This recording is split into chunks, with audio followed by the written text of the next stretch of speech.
Como assim? Ler a Bíblia durante 6 horas seguidas ou ouvir alguém lendo? Assista esse vídeo até o final.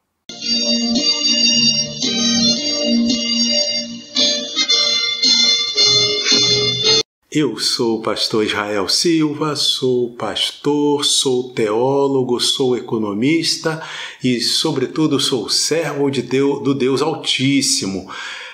Lição 11. Esdras vai a Jerusalém ensinar a palavra. É muito importante que você curta, compartilhe, comente, se inscreva no canal. E assim você abençoa e ajuda outras pessoas também a serem abençoadas. Vamos então ao textuário que diz: E provaram a boa palavra de Deus. Hebreus 6 e versículo 5, parte A. A verdade prática nos diz: a palavra de Deus é semelhante a uma afiada espada, é poderosa e penetrante. Leitura bíblica em classe. Aqui vai acontecer algo raro, talvez eu nunca tenha feito isso. A leitura recomendada está em Esdras capítulo 8, versículo 1 a 18, e eu vou deixar aqui no visor para que você tenha maior facilidade. Mas fazendo a análise da lição, eu acho melhor trocar para Neemias, capítulo 8, versículos de 1 a 12. E essa substituição ficou tão perfeita que eu avento até a possibilidade de ter acontecido um equívoco. Talvez na hora de copiar alguém queria escrever Neemias e escreveu Esdras. Depois você vai poder ler o livro, se você quiser fazer aí a sua própria análise, você lê essa mesma referência em Esdras e compara com a de Neemias, tendo assistido o vídeo, e você vai ver o que faz mais sentido ao assunto da lição. Eu garanto a você que faz mais sentido o livro de Neemias que nós vamos ler e comentar agora, acrescentando ainda o versículo 18. Comento aqui, ele lia o livro da lei, era Esdras que lia o livro da lei de Deus. Neemias capítulo 8, versículos de 1 a 12. E chegando o 7º mês, e estando os filhos de Israel nas suas cidades, todo o povo se ajuntou como um só homem na praça, diante da porta das águas, e disseram a Esdras, o escriba, que trouxesse o livro da lei de Moisés, que o Senhor tinha ordenado a Israel. E Esdras, o sacerdote, trouxe a lei perante a congregação, assim de homens como de mulheres e de todos os sábios para ouvirem, no primeiro dia do 7º mês.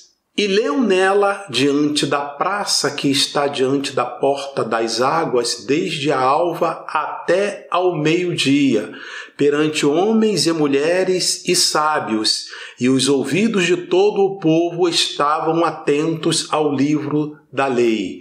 Comento aqui, essa expressão desde a alva até o meio-dia significa desde 6 horas da manhã até ao meio-dia. Então vamos agora ao versículo 4. E Esdras, o escriba, estava sobre um púlpito de madeira que fizeram para aquele fim, e estavam em pé junto a ele, à sua mão direita, Matitias e Sema, e Anaías, e Urias, e Ilquias, e Maazéias, e à sua mão esquerda, Pedaías, e Misael, e Malquias, e Hassum, e Rasbadana, e Zacarias, e Mesulão. E Esdras abriu o livro perante os olhos de todo o povo, porque estava acima de todo o povo. E abrindo-o ele, todo o povo se pôs em pé. Comento aqui rapidinho. Esdras estava acima de todo o povo no sentido literal. Foi feito um púlpito, o púlpito então tinha uma elevação, diz o texto anterior, o versículo anterior, que o púlpito foi feito de madeira, então ao subir aquilo ali, ele sobressaía, por óbvio, em relação às outras pessoas que estavam no plano terreno, vamos dizer assim. Versículo 6. E Esdras louvou ao Senhor, o grande Deus, e todo o povo respondeu: Amém, Amém. Levantando as mãos, e inclinaram-se e adoraram o Senhor com o rosto em terra. E Jesua, e Bani, e Serebias, e Jamim, e Acube, e Sabetai, e Odias, e Maazéias, e Quelita, e Azarias, e Josabade, e Anã, e Pelaías, e os levitas ensinavam ao povo na lei, e o povo estava no seu posto. Versículo 8. E leram o livro na lei de Deus, e declarando e explicando o sentido, faziam que, lendo, se entendesse. E Neemias, que era o Tirsata, e o sacerdote Esdras, o escriba, e os levitas que ensinavam ao povo, disseram a todo o povo: Este dia é consagrado ao Senhor vosso Deus, pelo que não vos lamenteis, nem choreis, porque todo o povo chorava, ouvindo as palavras da lei.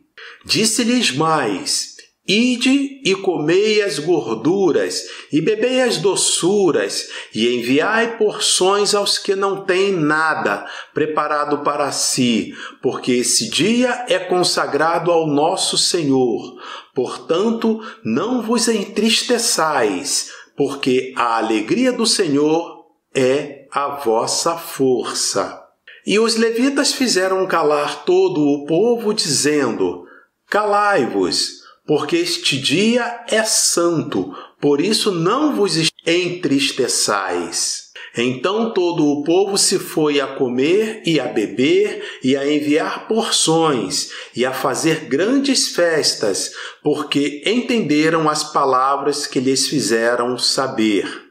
E de dia em dia ele lia o livro da lei de Deus, desde o primeiro dia até ao derradeiro, e celebraram a solenidade da festa 7 dias, e no 8º dia a festa do encerramento, segundo o rito. Lemos até o 12 e depois lemos o versículo 18. O objetivo geral desta lição é mostrar a eficácia da palavra de Deus. O grande valor do ensino da palavra de Deus é o assunto desta lição. Veremos como o governo da Pérsia enviou Esdras a Jerusalém a fim de verificar se a vida eclesiástica dos judeus estava conforme a lei de Deus. Esta lição será ministrada em 4 capítulos, sendo o primeiro capítulo Artaxerxes envia Esdras, capítulo 2, Esdras ensina a palavra ao povo, capítulo 3, a palavra de Deus deve ser ensinada, e capítulo 4, resultados do ensino da palavra de Deus. Então vamos ao capítulo 1, Artaxerxes envia Esdras.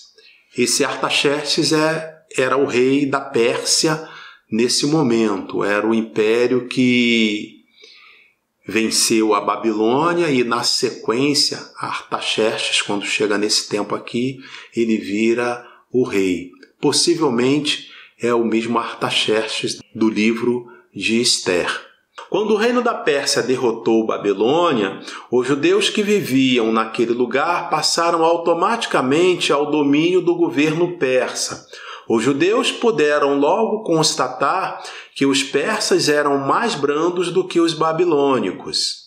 No seu contato com Esdras, escriba e sacerdote, o rei ficou impressionado com o elevado grau de conhecimento que Esdras possuía da lei do Deus de Israel e quis, junto com seus 7 conselheiros, enviá-lo a Jerusalém, a fim de inquirir acerca da situação espiritual dos residentes ali.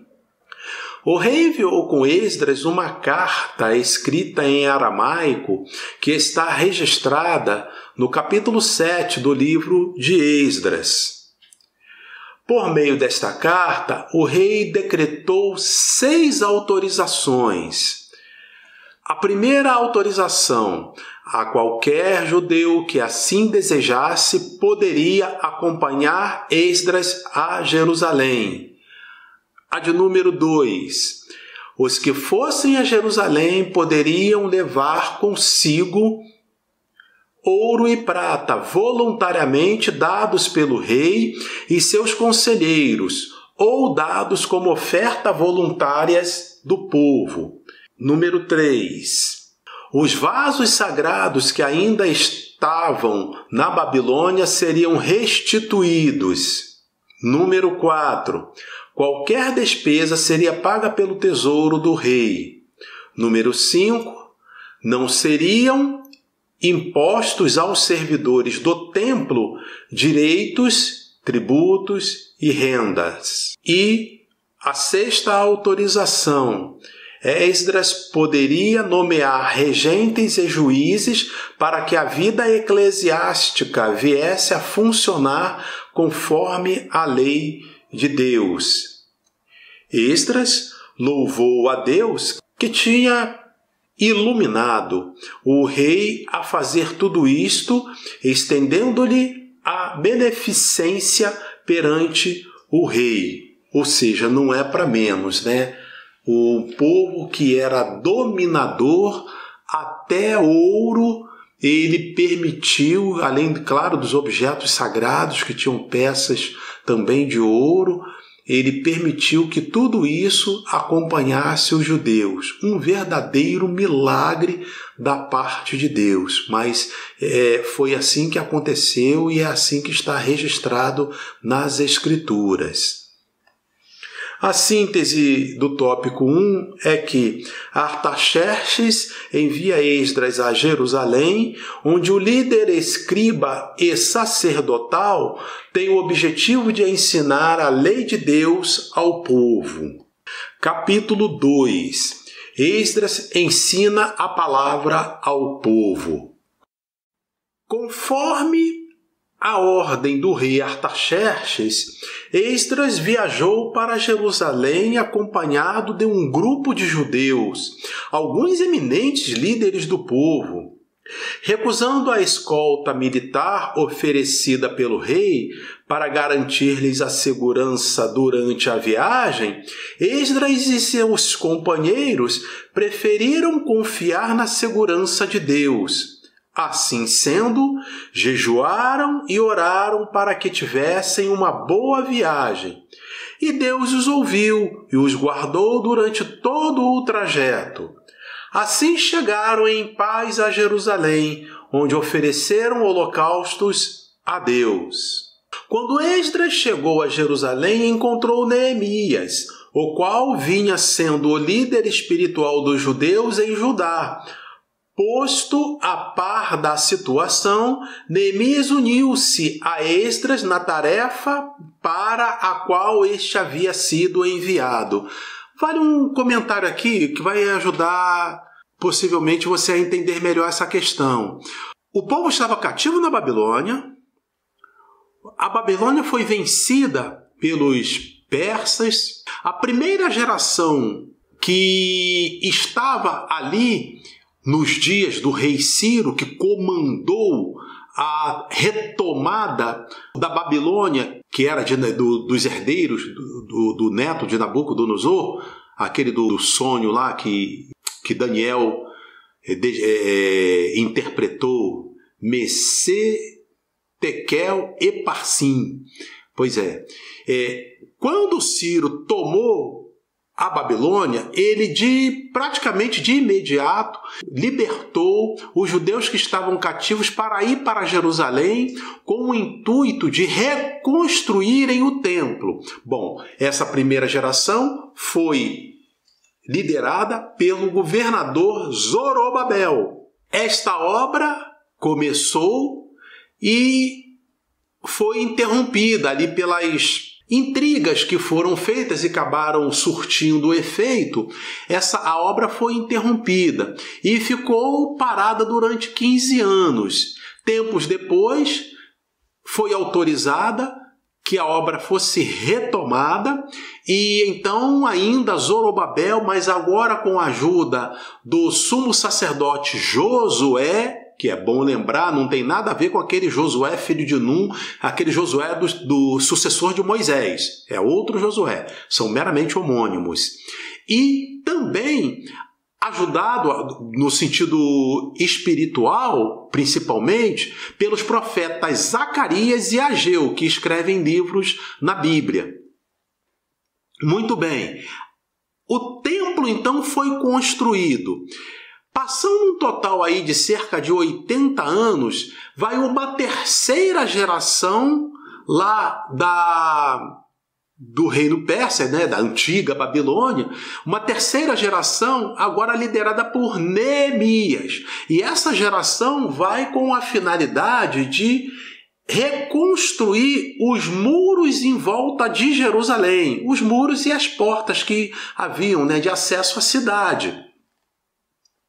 Terminada esta obra, a gente já leu em edições passadas, Neemias consegue terminar essa obra, então vamos dizer que se trata aqui seria uma quarta geração. É essa de Esdras que vai agora com a missão bem definida no ponto de vista espiritual, de restaurar o culto ao Deus de Israel. E é isso que o texto falou, que o comentário aqui está falando, que Esdras chega a Jerusalém e encontra Neemias. Na festa dos tabernáculos, no dia 1º do mês 7º, houve santa convocação. O povo se ajuntou como um só homem diante da porta das águas. E Esdras trouxe o livro da lei. A lei de Deus foi lida ao povo, desde a alva até o meio-dia. Significa dizer, das 6 ao meio-dia, durante 6 horas seguidas. Isso foi feito durante 7 dias corridos. Havia sido construído um púlpito de madeira para aquele fim, e em pé, ao lado de Esdras, havia um grupo de 13 auxiliares. Ainda cooperava um grupo de levitas, e o objetivo era fazer todo o povo entender o que estava sendo lido no livro da lei de Deus. Quanto tempo reservado à palavra de Deus, não é verdade? Não estará faltando mais isso na maioria das igrejas que nós frequentamos, das igrejas que se dizem, que se definem como cristãs. Não estará faltando isso? Mais tempo, maior tempo dedicado à palavra de Deus, dar mais importância à palavra de Deus? O ensino foi maravilhoso. O povo, ao ouvir a leitura, começou a chorar e a lamentar-se. Neemias e Esdras tiveram que intervir, exortando-os a que se alegrassem no Senhor, porque a alegria do Senhor é nossa força. O povo então foi comer, beber e festejar, porque todos entenderam as palavras que lhes fizeram saber. É notável a unção de Esdras naquele momento, nesse episódio. Se você reparar, ele lê 6 horas por dia a Bíblia, das 6 da manhã até o meio-dia, durante 7 dias. E diz o texto que as pessoas choravam de prantear enquanto ele lia, e também nessas 6 horas era feito também a explicação do que estava sendo lido. Havia ali uma unção muito grande. Os levitas também participam, né, da exposição, da explicação, mas Esdras fazia a leitura. Então é um momento de muita unção, é um episódio muito bonito, muito rico na história bíblica. Esse episódio aqui que nós estamos falando e que está, repito, muito bem registrado no livro de Neemias. A síntese desse tópico 2 é: Esdras ensina a palavra ao povo e há um grande despertamento espiritual. Capítulo 3. A palavra de Deus deve ser ensinada.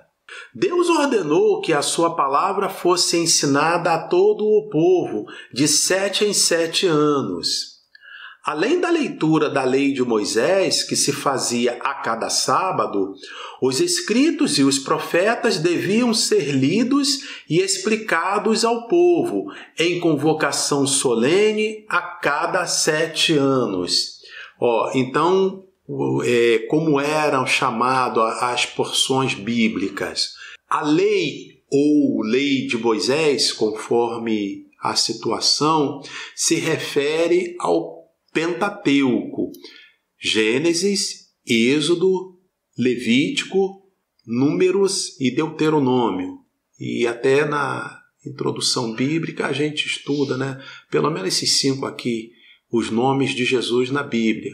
Em Gênesis, ele é a semente da mulher. Em Êxodo, ele é o cordeiro pascual. Em Levítico, ele é o sacerdócio expiatório. Em Números, ele é a rocha ferida. Em Deuteronômio, ele é o profeta. E ainda poderia dizer Josué, que já é um 6º livro. Em Josué, ele é o príncipe dos exércitos do Senhor. E acrescentar, então, a lei são esses livros, os escritos são os livros mais históricos, como o livro de Josué, Juízes, Reis, Crônicas, Samuel, e os profetas são os livros que a gente hoje estuda como profetas maiores e profetas menores. Os profetas maiores são Isaías, Jeremias e Ezequiel. Maiores não porque queira se dar mais importância, mas é porque eles escrevem mais do que os chamados profetas menores. A diferença é muito grande. A quantidade de páginas desses 3 livros, Isaías, Jeremias e Ezequiel, é amplamente maior do que a dos outros pequenos. E os outros 12 pequenos são chamados pequenos porque escrevem textos menores, né? São chamados de profetas menores. Lá está o próprio Zacarias e Ageu que eu citei, está Malaquias, está o livro de Jonas e Obadias e assim por diante. Jesus ordenou o ensino da sua palavra. Na grande comissão, Jesus ordenou que seus discípulos ensinassem todas as nações a guardarem tudo o que lhes tinha mandado. O apóstolo Paulo conhecia a importância do ensino da palavra. Vejamos, abro aspas. Conjuro-te, pois, diante de Deus e do Senhor Jesus Cristo, que pregues a palavra. Fecho aspas. E mais, abro aspas, o que de mim, entre muitas testemunhas, ouviste, confia-o a homens fiéis, que sejam idôneos para também ensinarem aos outros. Fecho aspas. E ainda, abro aspas, se é ensinar, haja dedicação ao ensino.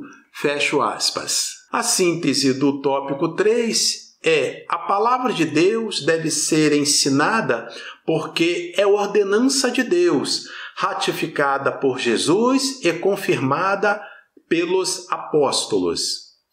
Capítulo 4. Resultados do ensino da palavra de Deus. Vejamos 8 resultados do ensino da palavra de Deus em 3 grupos. O primeiro grupo são de resultados pertinentes ao temor a Deus.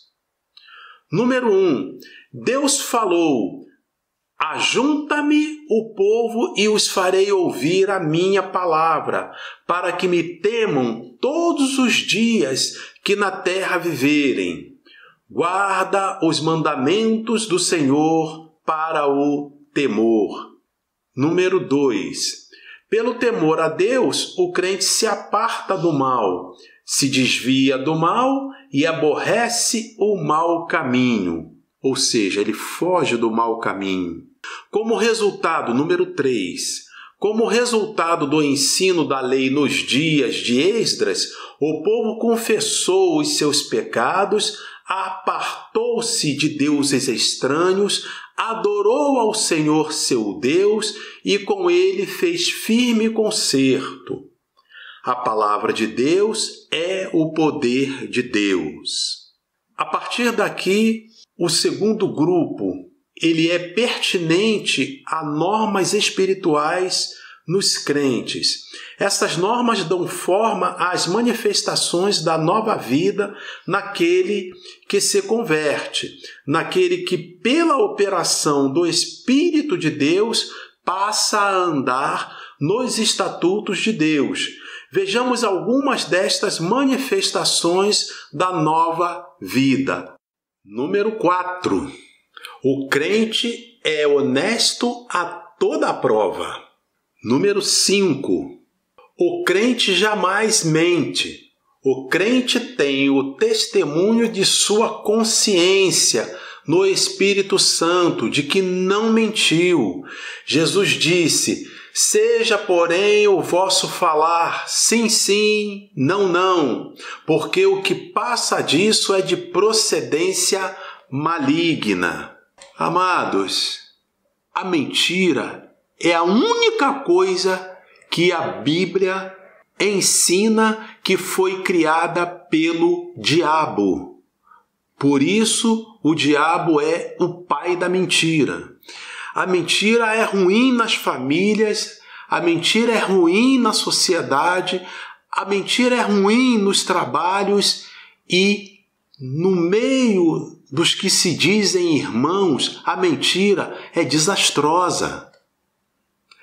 A pessoa que sobe num púlpito e mente deveria ser punido no mínimo como acontece nas assembleias legislativas, onde vários pecados, várias faltas, várias transgressões são perdoadas, mas mentira ao plenário não se perdoa, é passível de perda do mandato.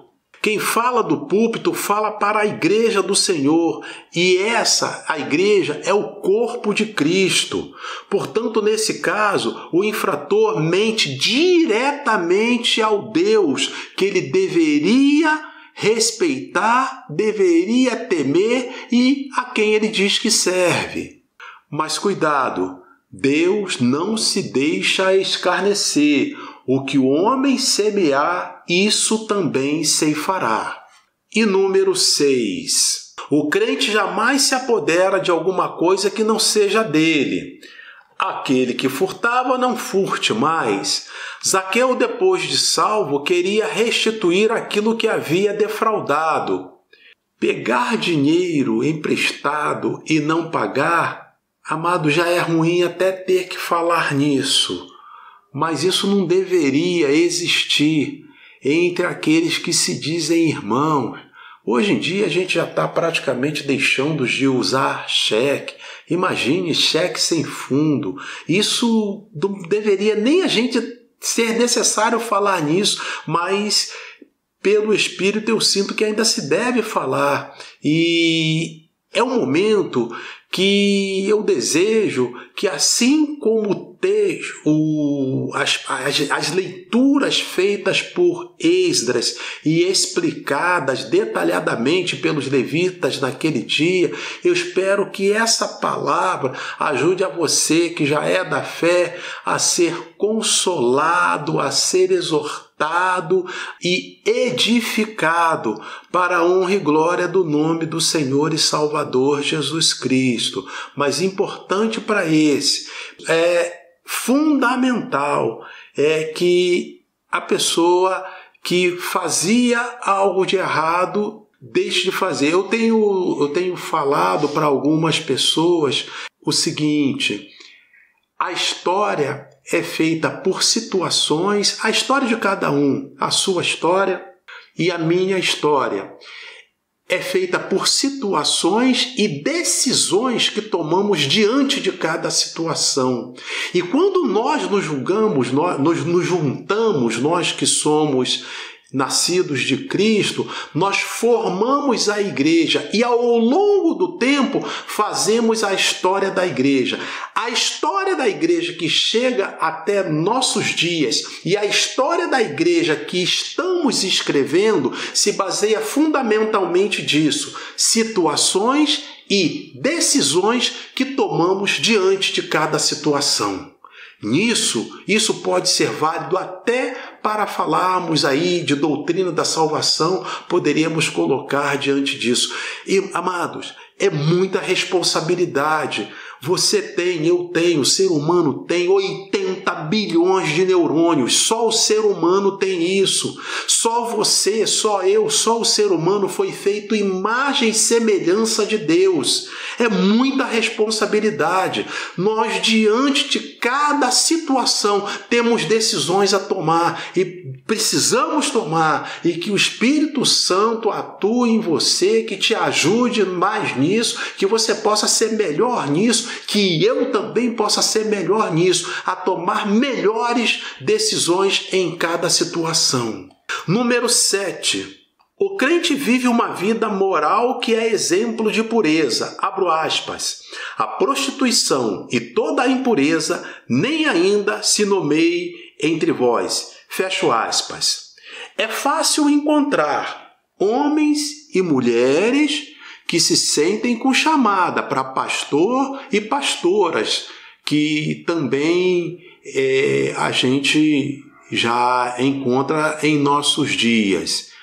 Mas já não é tão fácil da gente encontrar pessoas dispostas a pagar o preço que isso requer, pessoas dispostas a pagar o preço de resistir à tentação do adultério principalmente, resistir à tentação da fornicação, resistir à tentação de não promover escândalo contra a palavra de Deus, contra a igreja. E nisso que reside a história da igreja que estamos escrevendo. E tem algo que a gente também precisa também acrescentar. Quando pessoas nesse estado são colocadas no púlpito, a responsabilidade maior é do pastor, do bispo, do apóstolo, que é dirigente da igreja e que assim fez, que aceita tudo de qualquer jeito. Mas uma coisa é certa, vai chegar o tempo de cada um prestar conta de que decisão tomou em cada situação. Número 8. O crente jamais dá falso testemunho de alguém. Falso testemunho é crime até no Código Penal brasileiro. Eu tenho que falar assim porque as leis no Brasil, a gente está vendo tanta coisa acontecer, e se a gente estivesse falando para pessoas de fora do Brasil, eu recorreria ao texto de Paulo. Digo isso para vergonha nossa. Mas a verdade é que falso testemunho, além de ser um ilícito previsto no Código Penal brasileiro, também é um pecado que está registrado na Bíblia entre os 10 mandamentos. Não levantarás falso testemunho. E isso também às vezes acontece no meio de nós, geralmente praticado por aqueles que, dizendo-se irmãos, fazem tais coisas, mas está na hora de consertar, ou de um jeito ou de outro, porque coisa boa é quando a gente consegue se arrepender, chega diante de Deus, faz o conserto, muda de procedimento, é uma grande bênção.